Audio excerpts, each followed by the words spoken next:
Dan kemudian setelah 2 tahun setelah itu, gue kemarin dengar tuh temen gue ngomong, udah nggak apa, uang bisa datang kembali kok, uang bisa datang lagi. Menurut gue tuh kayak anjir, gue nggak pernah mikir kayak gitu ya. Gue mencari uang tapi gue nggak mikir uang tuh bakal bakal datang lagi tuh maksudnya. Gue minta rezeki tapi gue meragukan itu, anjir, makanya kayak aneh banget gitu ya. Menurut gue tuh misalnya temen gue tuh keren banget soal uang. Dia tuh nganggap uang tuh bisa datang kembali, uang itu yang harus ngejar kita, ya kita tuh harus berusaha juga tentunya. Dan gini ya, temen gue pernah bilang, Allah tuh adil banget ya Zal.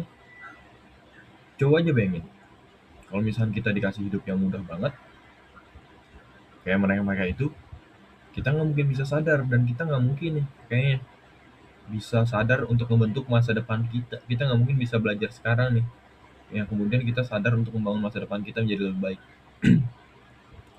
Sedangkan mereka punya orang tua yang luar biasa kaya, mereka punya kondisi keuangan yang memungkinkan mereka untuk membeli sesuatu yang mereka inginkan. Tapi apa?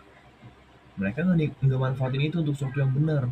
Mereka cuma belajar, mereka cuma main-main, mereka cuma nongkrong sana sini, menghamburkan uangnya untuk melakukan hal-hal yang menyenangkan gitu. Ya menurut gue itu bagus. Lu mencari kenangan di masa muda, tapi ketika itu menjadi suatu hal yang berlebihan, bukan itu jadi masalah.